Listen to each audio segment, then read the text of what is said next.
nós precisamos aprender a não ter problema em ter. Amém? E é mais ou menos alguma coisa dessa natureza, não tem nada a ver com o carro do pastor André, tem nada a ver com isso que ele está passando, da bênção que ele passou, mas de algo que ardeu em meu coração e que também o retorno está apitando aqui, alguém pode controlar aí em cima, por favor. O que, na maioria das vezes, nós precisamos ter um entendimento real da palavra de Deus, no que diz respeito em a nossa relação neste mundo, que inclui principalmente finanças. Qual a nossa relação como discípulos crentes, discípulos de Jesus? Nós precisamos aprender. Baseado no texto de Paulo, quando diz assim, que aquele que está em Cristo, ou seja, uma pessoa, um exemplo, 30 anos de idade, entregou sua vida a Jesus, aí ele lê esse texto, que agora quem está em Cristo é uma nova criatura, e que diz que aquilo que ele sabia ou havia aprendido, de alguma maneira, se for fazermos uma correlação daquilo que o Senhor tem para nos ensinar, agora já é passado, ele precisa reaprender, André, por favor, reaprender um novo estilo de vida, e nesse novo estilo de vida, nós precisamos aprender como ter bons relacionamentos, como ser melhores funcionários, como ser excelentes patrões, como administrar bem as nossas finanças, como ser um bom esposo, como ser uma boa esposa, como ser um bom pai. Precisamos reaprender. E alguma destas coisas leva muito tempo. E é interessante que na maioria das vezes tem algo que insiste em, na maioria das vezes, não ser aprendido, principalmente por aqueles que são discípulos de Jesus. É quando se trata na relação com as finanças. Discípulo de Jesus e a relação com as suas finanças, de um modo geral. Abra a sua Bíblia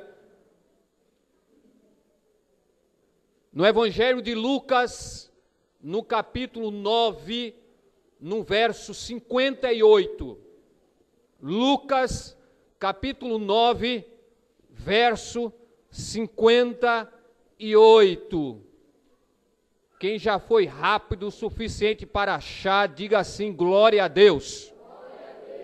Mas aqueles que estão procurando ainda, diga que o Senhor tenha muita misericórdia de mim.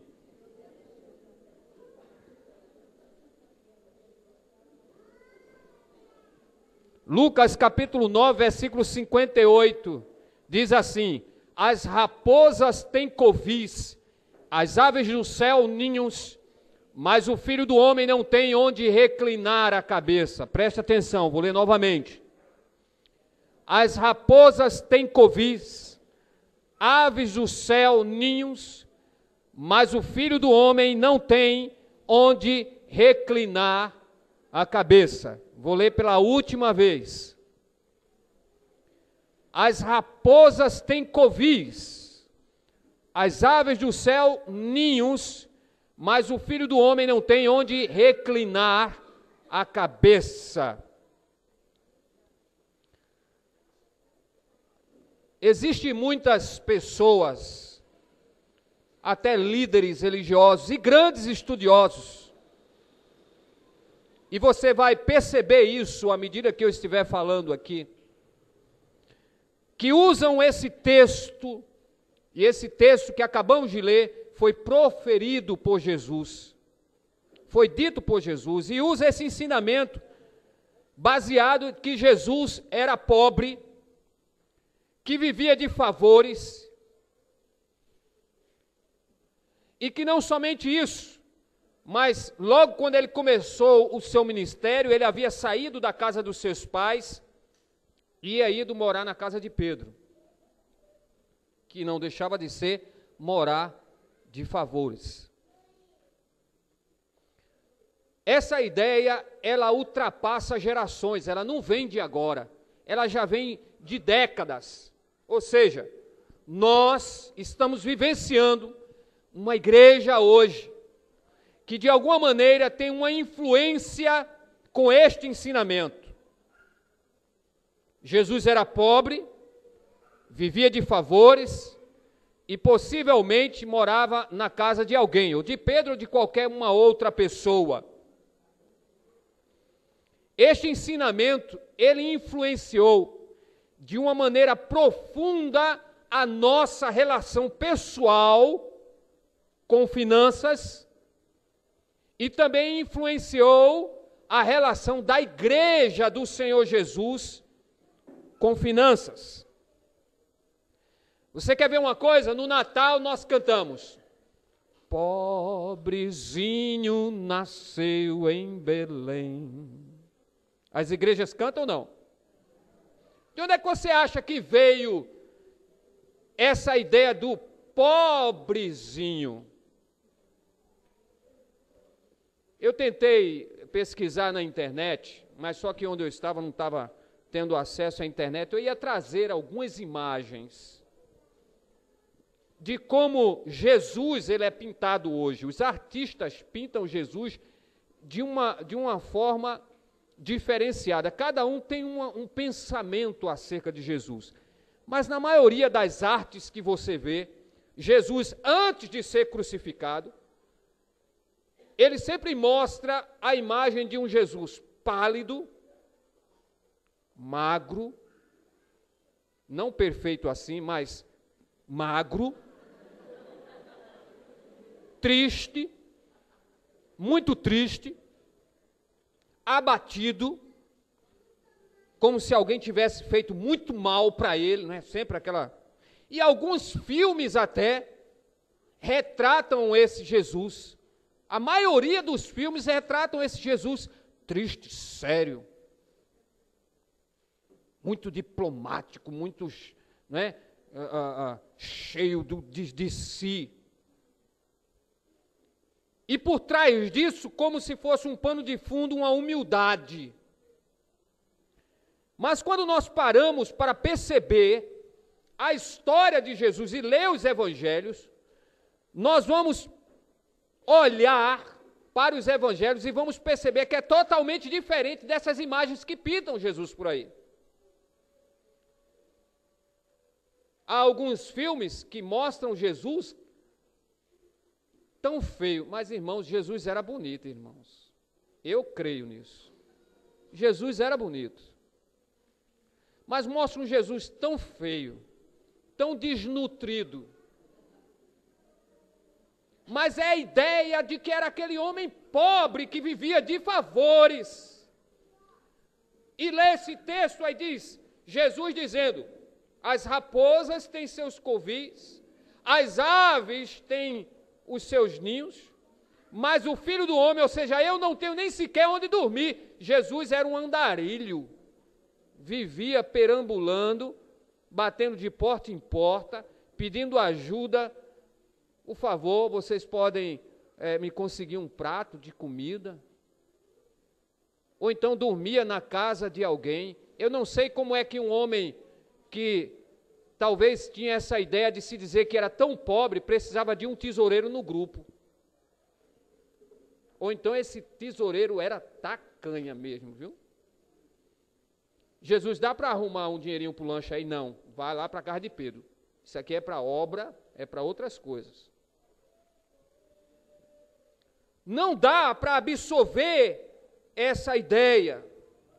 E, na verdade, Jesus está longe disso. Certamente era um homem vigoroso. Sabe por que Jesus era vigoroso? A Bíblia diz que ele fazia longas caminhadas. Subia montes para orar. Passou 40 dias jejuando. Irmãos, eu já passei 48 horas, foi uma dificuldade. Foi uma dificuldade.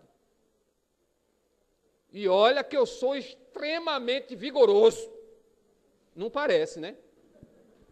Mas sou.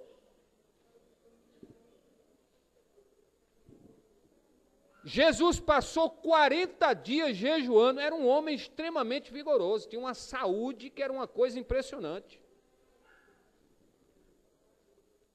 O reflexo na vida pessoal que essa ideia traz, e quando eu digo para você, preste atenção, porque isso pode estar, às vezes, de forma inconsciente, essas manifestações, esses reflexos que vêm na nossa vida, e que têm influência na nossa vida pessoal, é de maneira inconsciente. Sabe por quê? Quando nós estamos inseridos em uma família ou em uma sociedade que começa a ensinar e trazer uma ideia, e nós começamos a absorver aquela ideia como uma verdade, e não buscamos a história de onde surgiu. E eu estava lendo uma ilustração que eu achei muito interessante. Era que, certa feita, uma filha estava observando a mãe a colocar um pão numa frigideira. Não é? Eu já vi isso de um peixe, mas essa era de um pão realmente. De um pão numa frigideira, como se estivesse esquentando alguma coisa, e ela cortava as pontas do pão.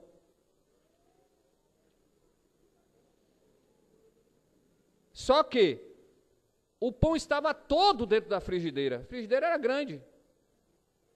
E aí a filha perguntou à mãe: mãe, por que a senhora, quando vai colocar esse pão aí dentro dessa frigideira ou assadeira, a senhora corta? Ela disse: não sei, eu fiz isso porque minha mãe sempre fez isso. E ela teve a curiosidade de perguntar à avó: vó, eu vi minha mãe fazendo isso e agora eu estou perguntando à senhora, por que a senhora, quando colocava o pão dentro da assadeira, a senhora cortava? É porque a assadeira era pequena demais, e aí ficava aquela ponta no lado de fora, e quando ficava a ponta no lado de fora, então o fogo pegava e ficava queimado, então eu cortava logo, o pão dava certinho, não tinha problema. Mas só que a filha começou a fazer isso e não sabia o porquê, então achava que talvez ficava mais gostoso cortando as pontas. Na verdade estava jogando pedaços do pão fora.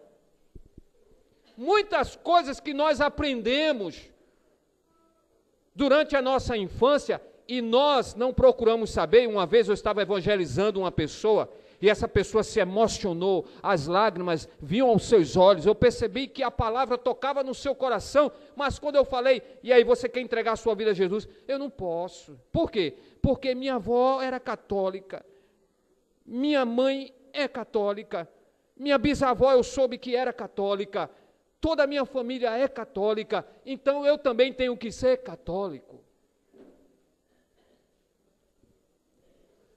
Percebam que muitos dos ensinamentos que nós temos hoje, eles às vezes estão na nossa vida como uma verdade, mas que sequer nós procuramos saber o porquê é que esses ensinamentos vieram, porquê que entraram na nossa vida e porquê nós continuamos a perdurar essa história.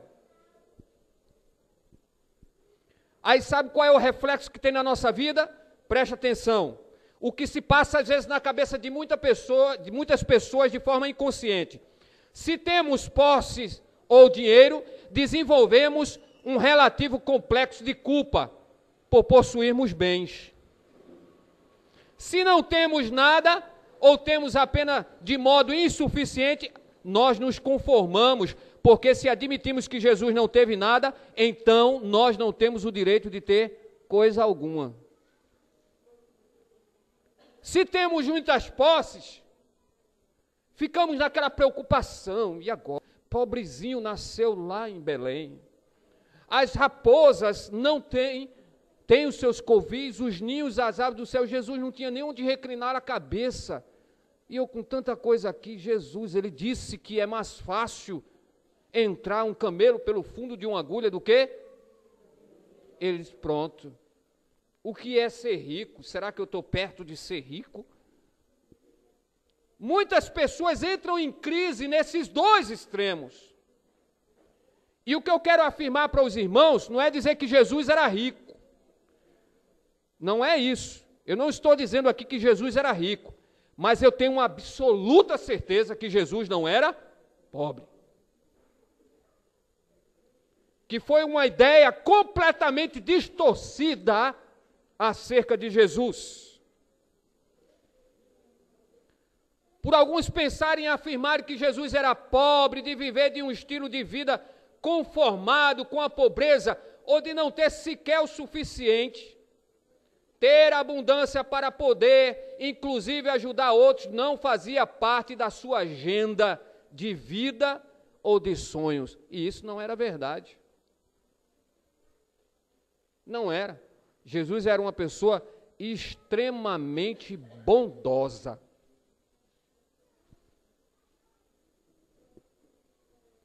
Quando nós estamos olhando a história e fazendo um levante dessa história, e alguns historiadores dizem que Jesus morava de favor na casa de Pedro,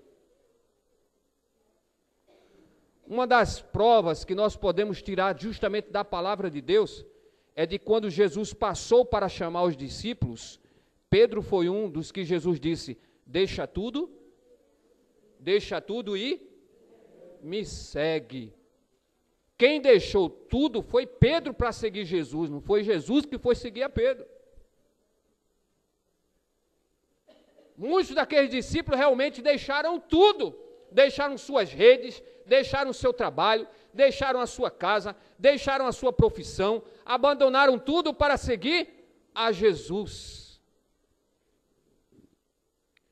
Sabe qual é um reflexo também na vida da igreja que este pensamento pode ter de forma inconsciente? Preste atenção. A igreja que creia que Jesus era pobre não estará motivada a ofertar com abundância, nem interessada a dar o justo salário a seus obreiros. Uma igreja, de um modo geral, ou na sua maioria, que não consegue entender esse conceito e que é, de alguma maneira, influenciada por essa ideia distorcida, ela não consegue trazer a casa do Senhor com alegria, acreditando que aquilo realmente funciona. E eu vivenciei isso quando os meus pastores, em uma outra comunidade, às vezes passavam por privações e necessidades, porque as pessoas que faziam parte daquela comunidade eram de alguma maneira influenciadas por essa ideia. E se pastor ganhar demais, se um obreiro ganhar demais, não é muito bom não. Nós vamos perder o controle. Eram influenciadas por essa ideia completamente distorcida de que se Jesus era pobre, os ministros de Jesus, os discípulos de Jesus, aqueles obreiros que trabalham, eles também deveriam de alguma maneira usarem a sua fé, ao invés de usarem a sua fé para desenvolverem obras maravilhosas dentro da igreja do Senhor Jesus, eles deveriam usar a sua fé para desenvolverem as suas necessidades pessoais. O pastor é um homem de fé, vai orar, Deus vai abrir as janelas do céu.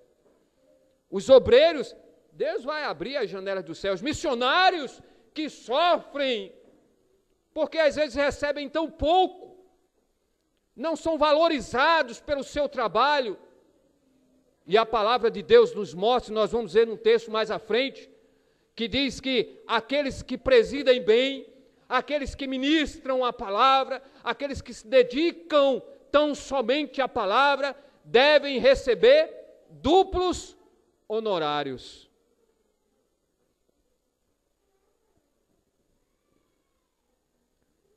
A lógica perversa é esta. Ora, se Jesus era pobre, por que não pode ser o missionário?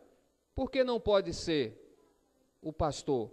Por que não pode ser alguém que está lá na frente e que agora está com a sua vida separada, tão somente para ministrar.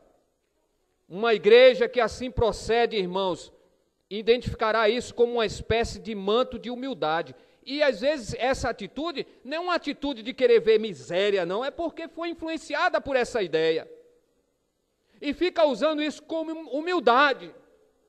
Se ele for privado de algumas necessidades, ele vai exercitar a fé dele. Olha, a igreja querendo ser usada, né, para exercitar a fé dos seus ministros, privando de situações que era de responsabilidade. Aqui é um caso isolado, mas preste atenção, você vai entender completamente.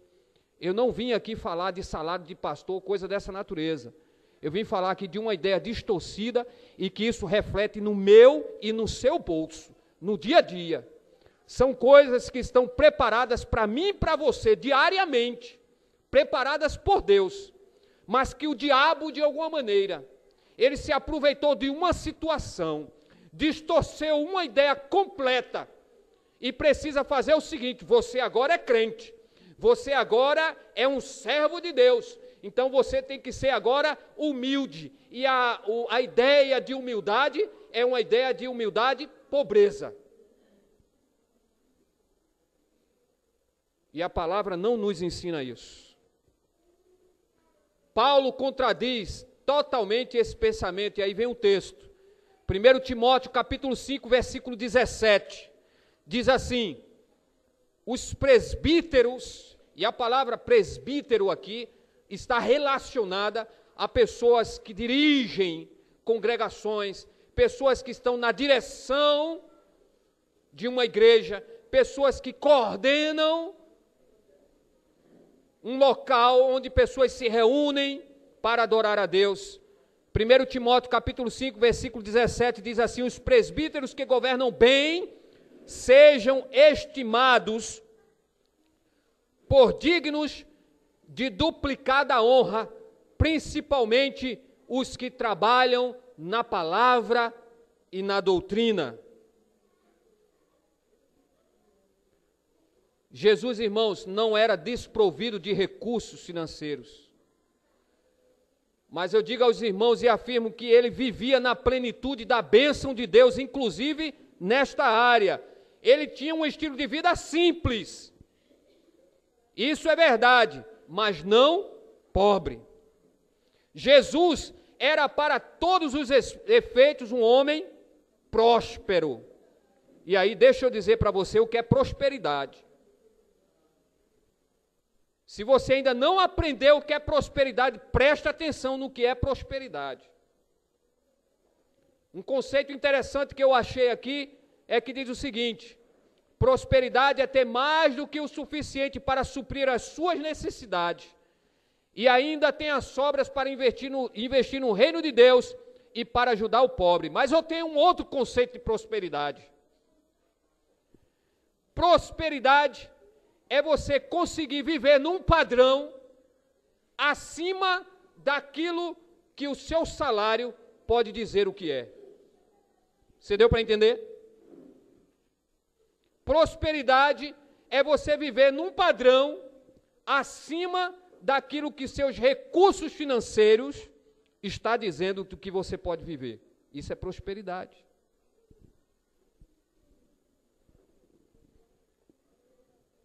É você identificar na pessoa que ela é capaz de fazer muito mais com aquilo que o dinheiro diz que ela pode fazer.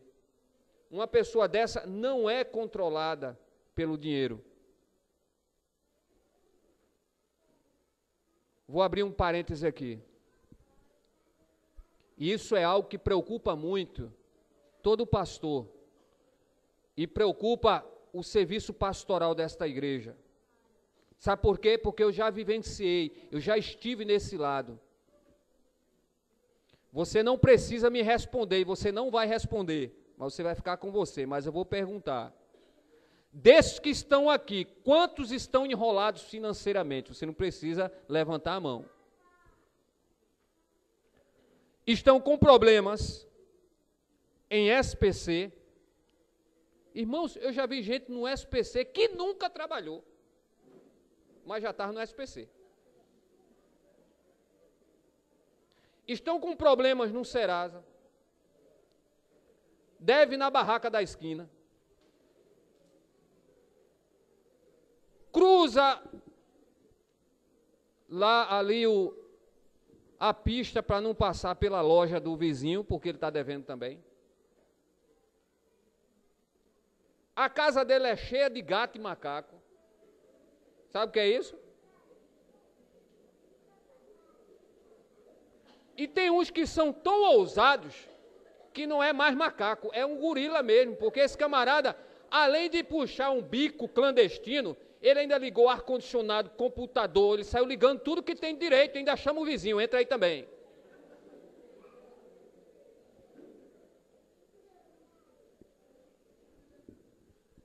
Quantos têm mania de comprar e não pagar?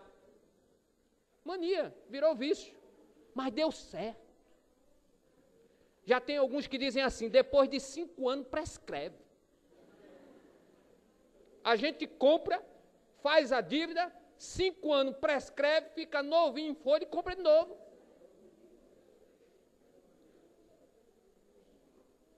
Enche a casa cheia de coisas ilícitas, aí diz assim, eu sou próspero. Isso não é prosperidade não, irmãos. Isso não é prosperidade não. Não tem nada a ver com prosperidade. E, na verdade, isso é plena maldição. Aí ele não sabe o porquê, as bombas ficam estourando aqui e ali, aqui e ali, aqui e ali. Aí ele chega na igreja e faz, orem por mim, porque olha, aconteceu um aí que só Jesus na causa. Lá atrás tem um histórico de coisas erradas. O camarada é caloteiro, o camarada mal pagou, ele é enrolão, ele compra o que não precisa, ele faz tudo contrário ao vida discípulo de Jesus. E sabe o que é pior? Quando chega a noite, ele fica orando o tempo todo e pedindo a Deus, Deus, por que é que eu não sou próspero? Por que é que as coisas não acontecem comigo? Por que é que eu não tenho aumento de salário? Por que é que eu não consegui conquistar ainda esse sonho? Por que é que ele fica cheio de porquês, quando na verdade ele não vasculha a sua vida para ser curado?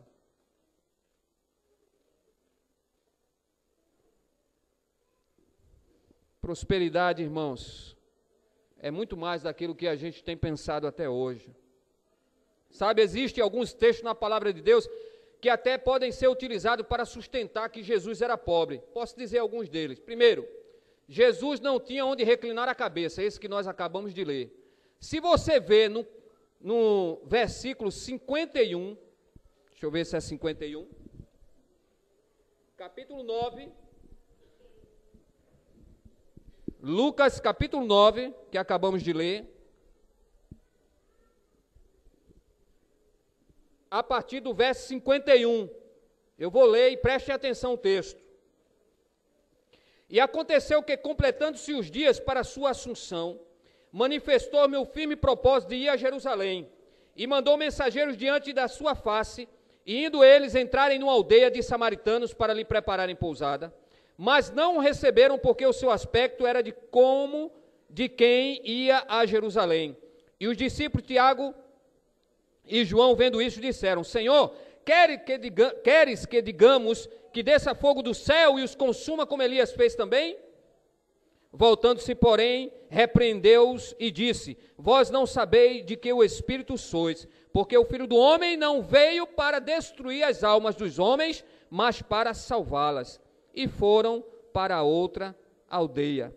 E no versículo 57 e 58 diz, aconteceu que indo eles pelo caminho, lhe disse um, Senhor, seguir-te-ei para onde quer que fores. E disse-lhe Jesus, a raposa tem covis, as aves do céu ninho, mas o Filho do Homem não tem onde reclinar a cabeça. Quando você pega apenas um texto isolado, você tira qualquer ideia. Mas quando você pega um texto como esse que nós acabamos de ler a partir do verso 51, você vai entender completamente que foi uma outra história.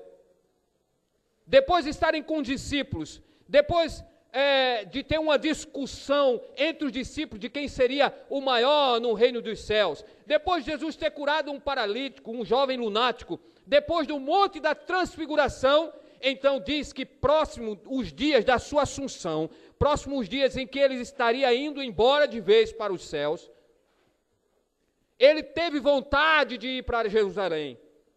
E quando ele estava fazendo essas coisas, ele separou uma equipe e disse assim: vá à frente, vá adiante, entre nessa cidade, na cidade dos samaritanos, e lá você separe uma pousada para que nós, eu e você, possamos repousar lá. E alguns desses discípulos foram. E quando chegaram lá naquele lugar, eles disseram: olha, nós estamos preparando, e reconheceram que eles eram judeus. E diz a palavra que os samaritanos não se davam com os judeus, e disseram o seguinte: nós não queremos vocês aqui. Expulsaram Jesus daquela cidade. Expulsaram os discípulos daquela cidade. Os discípulos voltaram para Jesus e disseram: os samaritanos, eles odeiam a gente, eles não querem nem eu, nem o Senhor lá, não querem ninguém. O Senhor quer que a gente mande cair fogo do céu para queimar tudinho? Aí Jesus disse: não, você não sabe de que espírito eu sou. Repreendeu-os. E significa que Jesus, caminhando para Jerusalém, não tinha lugar onde ficar. Teve que provavelmente dormir ao relento, embaixo de uma árvore. Quem sabe alguma choupana encontrada vazia de animais, alguma coisa dessa natureza. Era uma situação esporádica que estava acontecendo. Alguém chegou correndo para ele e disse assim: Senhor, mestre, deixa eu te seguir. Ele disse: meu filho, você não sabe o que é que você está querendo, porque as raposas têm covis, as aves do céu têm o ninho, mas eu, nessa noite, durante essa caminhada, não tenho sequer onde reclinar a cabeça, eu não tenho onde dormir. Não tinha nada a ver que Jesus era um mandarilho, não tinha dinheiro para pagar uma estalagem ou coisa parecida. Outra ideia, que ele, sendo rico, se fez pobre, como diz o texto. O texto de 2 Coríntios, capítulo 8, versículo 9, abre aí. 2 Coríntios, capítulo 8, verso 9.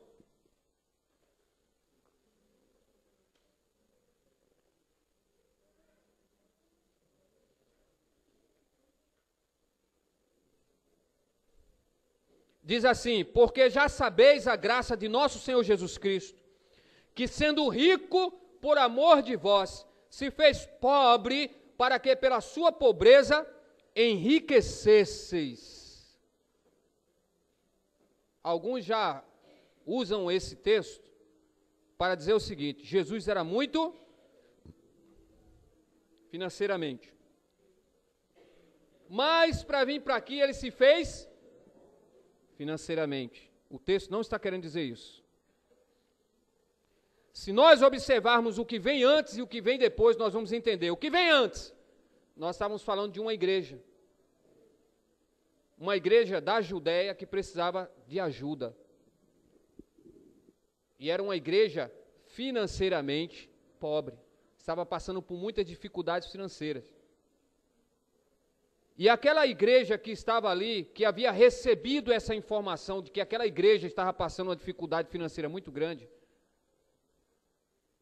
elas disseram: nós queremos ajudar. E o apóstolo diz assim: mas como é que vocês vão ajudar se vocês também estão passando uma dificuldade muito grande aqui? Ele disse: não, mas nós fazemos questão de ajudar essa igreja, porque ainda o pouco que nós temos aqui, nós vamos compartilhar e dividir com essa igreja que está passando necessidade.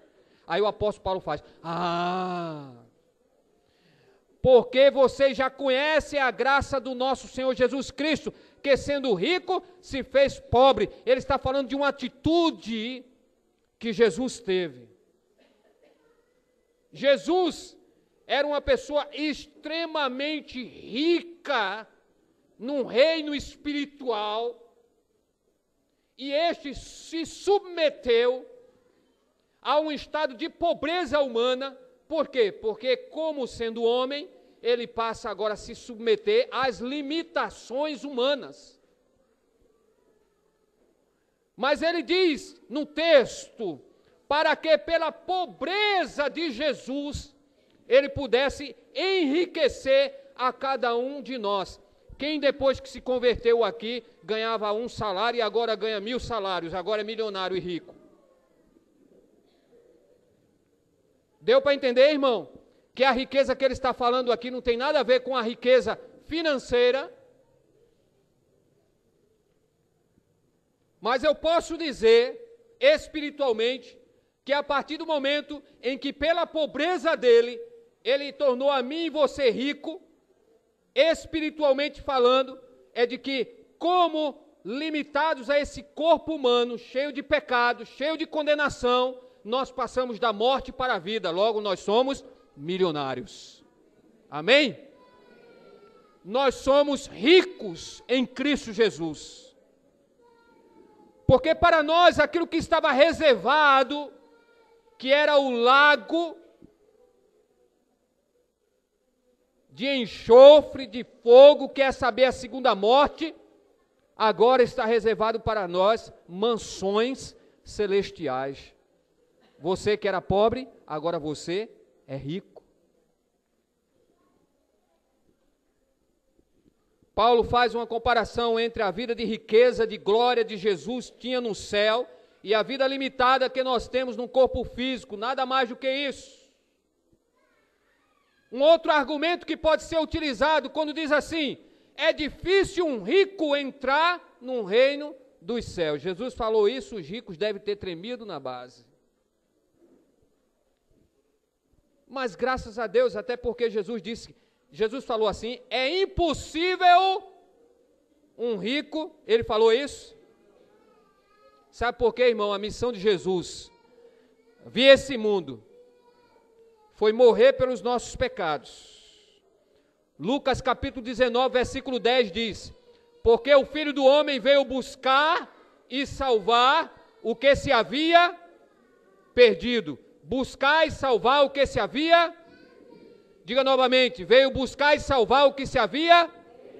Jesus não falou que a sua missão foi que veio buscar e salvar os ricos, ele falou isso. Jesus não falou que a sua missão ele veio buscar e salvar os pobres, foi isso? A palavra diz que ele veio buscar aqueles que se haviam perdido, ricos ou pobres, desprovidos ou com muita riqueza. A sua missão veio salvar e buscar aqueles que se haviam perdido. Jesus está falando aos discípulos logo após a conversa franca que ele tivera com um jovem rico. Quando Jesus argumentou sobre essa questão, ele estava falando sobre o jovem rico. Há poucos minutos atrás, ou momentos atrás, ele estava falando com um jovem rico. Veio um jovem rico procurar ele. Quando chegou para ele, veio falar da sua vida, Senhor, o que devo fazer, não é? Para herdar a vida eterna e tal, aquela coisa toda. Jesus mandou ele fazer o quê? Mandou ele fazer o quê? Vender tudo e depois seguir a Jesus. Qual foi a atitude do jovem? Ele baixou a cabeça e foi embora. Alguns até dizem que depois aquele jovem fez e se converteu. Mas o texto aqui ele não declara isso. Você sabe por que que Jesus mandou aquele jovem vender tudo o que tinha e seguir a Jesus? Não era porque Jesus estava dizendo àquele jovem, você precisa ser pobre. Porque somente um pobre pode entrar no reino dos céus. Não foi isso que Jesus estava querendo dizer. Mas Jesus estava dizendo para aquele homem, porque aquele homem não possuía riquezas, as riquezas possuíam aquele homem. Ou seja, tudo que aquele homem tinha girava em torno da sua riqueza, era a sua segurança, era a sua base, era aquilo que ele havia construído. Ele não conseguia ter uma ideia acerca de Jesus. E eu vou dar um exemplo de um outro homem que era muito rico e que Jesus teve um contato com ele e que Jesus não mandou ele fazer coisa alguma dessa natureza. Quer saber quem foi? Se chama Zaqueu. Um publicano, alguém que recebia impostos, alguém que era ladrão. Sabe por quê? Ele afirma isso. Na hora quando Jesus vê e diz assim, olha, eu vou na tua casa, olharam para Jesus e falaram, misericórdia, Jesus vai para a casa deste homem, um ladrão, alguém que cobra impostos, um publicano. E depois que Jesus foi lá na casa dele e falou do plano da salvação acerca do reino de Deus, diz que aquele homem se converteu. E ele disse a Jesus, Senhor, eu vou dar a metade do que eu tenho para os... E não somente isso, aqueles que eu defraudei, ou seja, aqueles que eu roubei, eu vou restituir 4 vezes mais. E Jesus olhou para ele e disse apenas o seguinte, hoje entrou salvação nessa casa. Jesus disse assim, e a outra metade, Zaqueu, por que tu vende? Por que tu não vende e também dá aos pobres? Não faz alguma coisa? Jesus não falou nada disso. E talvez aquele homem possa até ter ficado sem metade nenhuma, sabe por quê? Ainda tinha a questão dele saber quem foi que ele roubou para dar 4 vezes mais. E com certeza ele cumpriu, mas sabe por quê? Porque a riqueza não estava em torno do seu coração. Você talvez esteja pensando assim, pastor, eu quero dizer ao senhor que isso não tem nada a ver comigo, porque eu não sou rico. Preste atenção. Presta atenção. O que tem hoje no mundo de ricos, de pessoas que se acham ricas. Já viu um camarada bebo quando dá uma de rico? Misericórdia, Bill Gates perde para ele.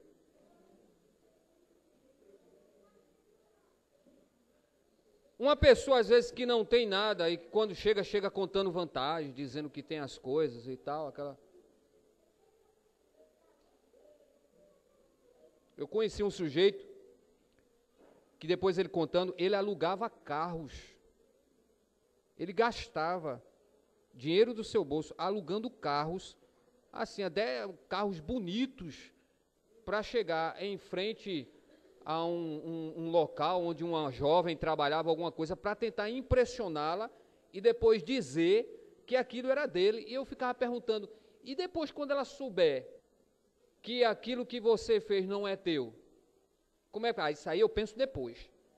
O negócio primeiro é conquistar. O que tem de pessoas vivenciando uma ideia de riqueza, onde às vezes não possui absolutamente nada daquilo que planejam, que tem, não o que terão, na sua cabeça, é algo impressionante. Zaqueu é a pessoa completamente diferente daquele jovem rico. Jesus dá uma palavra para Zaqueu e dá uma outra palavra para o jovem rico. Usa o exemplo do jovem rico para ensinar os discípulos. Quer ver um outro texto também? Quando Jesus mandou os discípulos partirem numa missão sem levarem dinheiro algum. Você vai encontrar isso no livro de Mateus, no Evangelho de Mateus, no capítulo 10, versículo do 5 ao 9. Mateus 10, do 5 ao 9.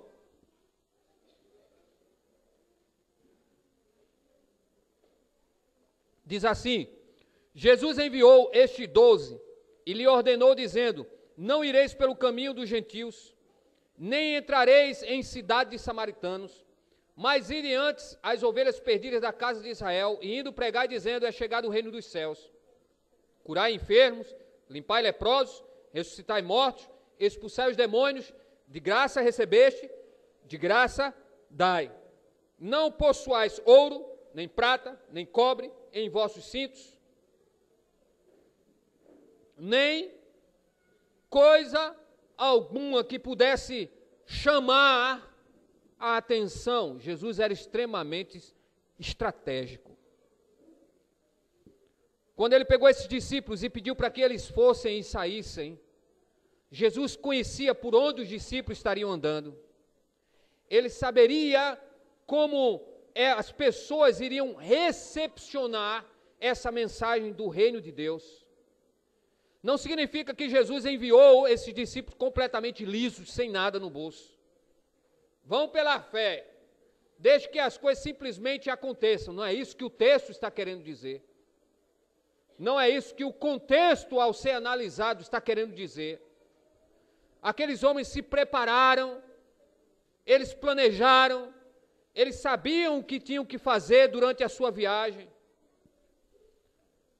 Mas para todo o ensinamento bíblico vale justamente a seguinte conclusão da ideia, porque a Escritura Sagrada diz: não ligarás a boca ao boi que debulha, é digno o obreiro do seu salário. Aqueles homens com certeza andavam com aquilo que era o suficiente para viver, para pagarem as suas despesas, para que não dependerem somente de algumas situações extraordinárias a níveis de fé e de algo que Deus queria fazer na vida deles de repente. Uma outra ideia, presta atenção. Nasceu numa estrebaria e estava deitado em uma manjedoura. Lucas capítulo 2, versículo 7. Alguém pode até usar esse também, mas Jesus nasceu numa estrebaria. Estava deitado numa manjedoura. Lucas capítulo 2, versículo 7 diz: e deu à luz a seu filho primogênito, envolveu em panos e deitou numa manjedoura, porque não havia lugar para eles na estalagem. Você sabe por que isso aconteceu? José e Maria estavam voltando à sua cidade natal, porque estava havendo um censo. Eles teriam que voltar. E lá eles deveriam participar desse recenseamento para depois retornarem à terra em que eles estavam. Ela já estava próximo a dar à luz. A caminhada com certeza deve ter forçado muito, ela muito cansada. E quando José percebeu que ela estava para dar à luz, ele procurou uma estalagem, procurou um lugar. Ele não foi pedir, ele tinha dinheiro para pagar. Mas só que aconteceu o seguinte: aquela cidade já estava cheia de pessoas, as estalagens. E esses locais estavam recebendo pessoas de outras cidades.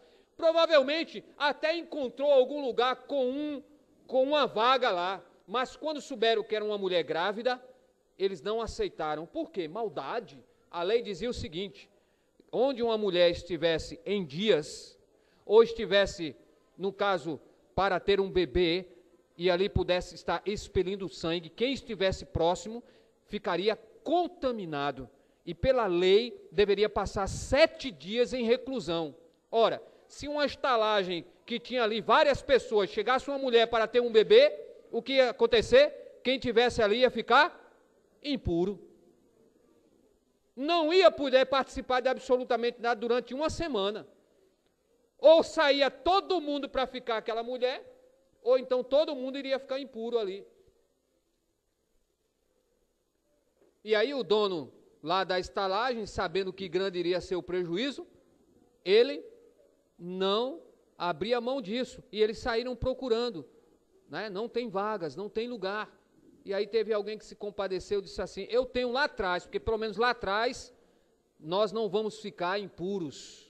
O que é que eu tenho lá atrás? Eu tenho uma estrebaria. E nessa estrebaria eu tenho lá um local onde essa criança pode nascer, onde você pode vir a dar à luz. Nada mais do que isso. Isso já havia sido profetizado. Deus tinha um propósito com relação ao nascimento de Jesus dessa maneira, dessa natureza, mas não para que nós pudéssemos estar contemplando um homem que veio completamente desprovido de todas as coisas. E tem mais, irmãos, a palavra diz que ele era um profissional, ele tinha uma profissão. E sabe, alguns historiadores dizem que na época de Jesus, na cidade de Jesus, que Jesus estava, tinha cerca de aproximadamente apenas 30 profissões em toda a cidade. E quem possuísse uma daquelas profissões jamais poderia ser considerado como alguém da classe baixa ou pobre. Quem tivesse uma daquelas 30 profissões estava no nível de uma família da classe média. Jesus tinha casa. E eu posso provar isso para vocês. Tem um momento em que alguns discípulos chegam para Jesus e dizem assim: Jesus, onde é que tu moras? Aí ele diz assim: vinde e vede. E diz que eles foram à casa de Jesus e passaram aquela noite lá. A ideia distorcida que se tem hoje, e que isso pode ter uma influência muito grande na nossa vida, e se nós estamos num ano de cura e paixão, nós precisamos entender estas coisas para absorver o que é correto. E preste atenção mais uma vez. Não seja dominado pelo espírito de Mamon. Sabe o que é uma pessoa dominada pelo espírito de Mamon? É aquela pessoa que quando recebe o seu salário no final do mês, ela põe na sua mesa aquele pacote de dinheiro, seja um salário mínimo ou 10 salários mínimos, não importa. E ela quando coloca na mesa, e ela diz assim, que bom, eu agora vou ter dinheiro para gastar. E alguém bate a sua porta. Então ela vai até a porta. E quando chega lá na porta, ela abre a porta. E quando ela abre a porta, ele faz, bom dia, tudo bem, eu sou do Hipercard. Eu vim buscar o dinheiro da fatura. Venceu hoje, você está lembrado? Aí ele faz, eita, é mesmo. O senhor aguarde só um instante. Aí ele volta, aí ele pega aquele montante de dinheiro dele e ele tira lá aquela fatura e faz, mas foi tudo isso esse mês? E ele vai lá e leva, está aqui, muito obrigado, e vai embora. E ele diz, agora, né, eu vou contar aqui o que sobrou. E ele começa a contar, e quando percebe, há uma pessoa batendo na porta dele, diz, de novo, quem será? E ele vai lá e abre. E quando chega lá, diz, bom dia, tudo bem? O senhor está sabendo que venceu o aluguel ontem? Eu vim buscar o dinheiro do aluguel. Aí ele vai lá e diz, é verdade, eu estava esquecido. E ele volta, aí ele pega daquele montante, e ele tira o aluguel, e ele leva novamente, e ele vai lá, e cada vez que, sempre quando ele volta, alguém bate a sua porta, e depois ele volta, e quando chega mais um momento em que ele percebe que não tem mais absolutamente nada, sabe o que é que acontece? A porta continua batendo. A fila continua aumentando. E aí ele já começa a dizer, menino, vai lá, diz que eu não estou em casa. São pessoas totalmente controladas pelo espírito de Mamon. Aí ele diz assim, não, o dinheiro não me controla não, controla. E ele nunca consegue ter absolutamente nada, sabe por quê? Porque ele não sabe, ele não aprendeu a viver com aquilo que ele ganha. E tem esses ainda que faz assim, começa a descer, e quando não tem mais ele faz, Jesus, tu perdoa, porque esse mês não dá para dar o dízimo não. Agora no próximo mês, eu estou dizendo ao senhor, escreva, eu vou dar o dobro. No próximo mês ele não dá o dobro, ele está devendo o dobro. E ele não consegue ser próspero nunca. Está sendo controlado pelo espírito de Mamon. Você não precisa ter que ganhar milhares de reais para ser dominado por Mamon, não. Você basta ter alguns trocados no bolso, se você não souber usar, Mamon vai usar por você, ele vai controlar a sua vida, vai dizer o que é que você tem que comprar, aonde você comprar, como comprar, ele vai dizer tudo, ele vai ditar suas regras, mesmo você dentro da igreja, sendo um crente, sendo um discípulo de Jesus, você vai ser dominado por ele. Mas se esse ano, irmãos, é um ano de cura e paixão, se este ano que é um ano de cura e paixão, aqueles que estão envolvidos com este lema e que estão dispostos a serem curados e apaixonados pelo Senhor, Mamon não terá vez na sua vida. Eu fico feliz, algumas pessoas me procuraram aqui, me procurando no gabinete, pastor, essa é a minha situação, o que é que eu devo fazer? Disse, irmãos, pelo pouco de experiência, faça assim. O irmão fez, na outra semana chegou para mim, pastor, não é que deu certo? Olha, eu fui lá, fiz um acordo, já resolvi. Olha, pastor, eu fui ali, meu nome já saiu lá do Serasa, já faz tanto tempo que eu venho tentando fazer isso, e já começou a abrir as portas, já começou a receber uma coisa, receber outra. Pastor, olha, deu certo. Eu digo, mas não foi eu que ensinei, é a palavra de Deus que está ensinando. É isso que nós precisamos entender. Eu prefiro, irmãos, uma igreja próspera que sabe viver com o que tem, do que uma igreja cheia de milionários, mas que não sabe administrar seu salário. Vai ser problema, irmãos.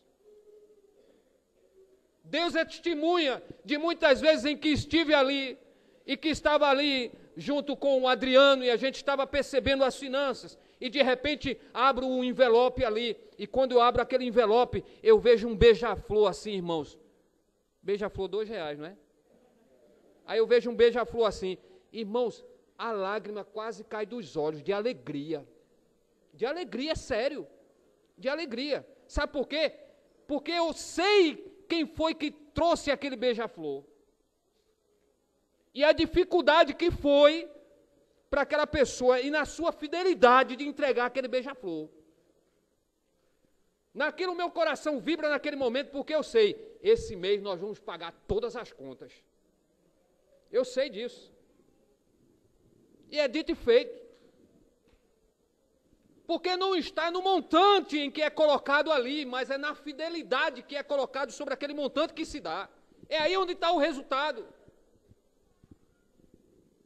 Se você quer ser uma pessoa extremamente pobre, comece a se curar, a curar a sua vida, no como se você se relaciona com aquilo que você ganha, com aquilo que você tem, com aquilo que você oferta, com aquilo que você dá, com a sua generosidade, com a sua misericórdia. Comece a colocar fé nessas coisas e você vai ser extremamente abençoado.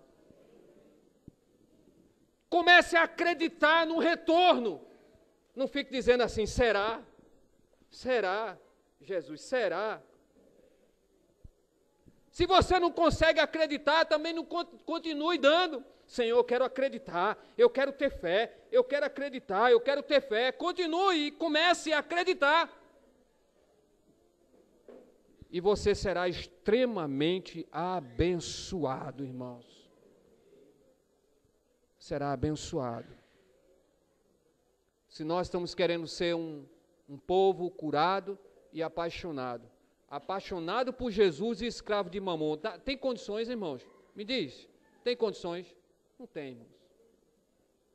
Não dá para entender. Eu sou apaixonado por Jesus, mas eu não consigo dormir com a quantidade de dívidas, de cheques sem fundo, no SPC, sem conseguir fazer um financiamento, sem poder comprar alguma coisa para minha família. Tem como entender isso? Não tem como. E se por acaso você é uma pessoa que está doente e enferma, nesta área na sua vida, busque ajuda. Peça a Deus, faça alguma coisa, se mexa, resolva a sua vida. Não espere o tempo resolver, porque o tempo não resolve problema, ele protela problema, ele joga problema mais para frente. E aí se torna uma bola de neve. Se resolva de uma vez por toda, dê um stop para Mamon. E deixe Deus administrar a sua vida. Fique em pé nesse instante.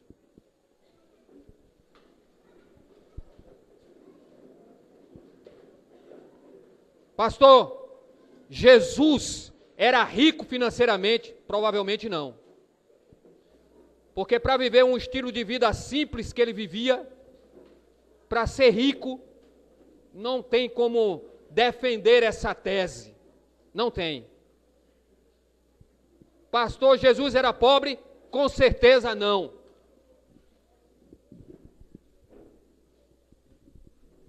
Era uma pessoa que com certeza era próspera.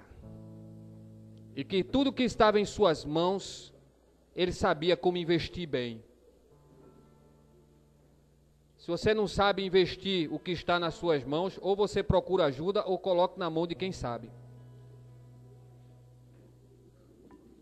Eu não sei, eu quero dizer que eu sou um péssimo administrador, então procure alguém. Você não gasta dinheiro com juros, você não paga dinheiro com tanta coisa, comprando coisa que você não precisava, você não gasta dinheiro jogando fora porque não sabe administrar. Pega todo esse dinheiro e coloca na mão de quem sabe, paga para ele administrar as suas finanças. Aí você vai acertar duas coisas, pode aprender com ele e ainda vai ser próspero. Mas continuar na mesmice, continuar dando murro em ponta de faca, ficar reclamando todos os anos, todos os meses, isso não adianta, irmãos. Se nós estamos querendo ser curados, precisamos buscar a cura.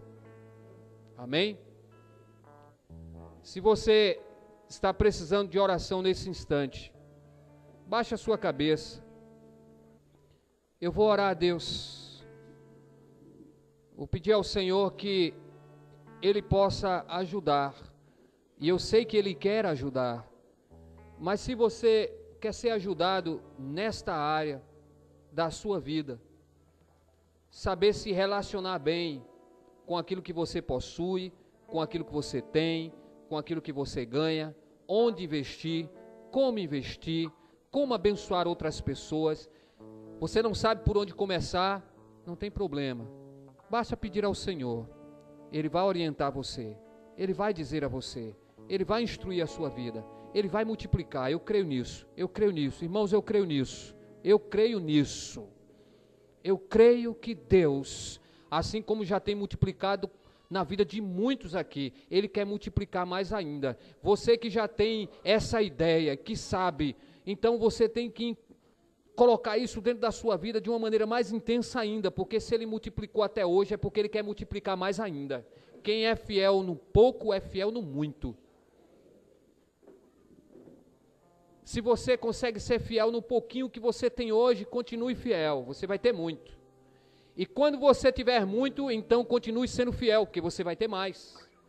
Deus está tirando a riqueza das nações para colocar na mão do seu povo. Eu creio nisso. E isso é profético. Isso é profético. Deus está tirando das nações, dos ímpios, e colocando na mão do povo de Deus. Se o povo de Deus não estiver curado nessa área, irmãos, então vai ser um desastre. Nós vamos ter muito sem saber onde usar. Não adianta. E temos muito para fazer ainda no reino de Deus. Pai, em nome de Jesus, eu oro agora pela vida dos teus filhos. E eu me incluo nisso na minha vida. Eu te peço que o Senhor me dê sabedoria para administrar, sabedoria ao teu povo. Nós temos muito o que fazer ainda na nossa vida pessoal, família, nossa casa, com nossos filhos, nossos pais. Temos também muito para fazer na tua obra, no teu reino. Precisamos vir à tua casa e vir com alegria, investir com alegria. Isso deve ser uma constante em nosso coração, na certeza de que nós não estamos investindo num terreno que não produz, ao contrário, um terreno produtivo, um terreno onde dá 100 por 1. Eu oro agora, Senhor, em nome de Jesus. Alguns estão aguardando promessas do Senhor, empregos, promoções, abertura de empresa, prosperidade na empresa. Há muitos sonhos aqui: casa nova, carro novo, aquisição de algum bem, de algum imóvel. Existem muitos sonhos, mas todos eles têm que estarem sujeitos a esta vontade, porque ninguém pode servir a Deus e a mamon, ou serve a um ou serve a outro. Meu irmão, receba a cura agora em sua vida, receba a cura agora, rejeite todo espírito de mamon na sua vida, acabe com tudo aquilo que prende você às finanças, acabe com tudo aquilo que prende você a cartões de crédito, a cheque especial, a qualquer coisa dessa natureza que controla a sua vida, que diz o que você tem que fazer, com que você, onde você comprar. Acabe com isso. Receba a cura em nome de Jesus. Deus quer colocar na tua mão para que você possa ter o bom, para que você possa ter o melhor, mas você quem escolhe o lugar, você quem escolhe o que comprar, você quem diz o preço, você quem vai lá e faz. Por isso eu oro agora, Senhor, nos dá esse entendimento, Senhor. Eu te peço isso agora em nome de Jesus. Em nome de Jesus, aleluia. Glória ao Senhor.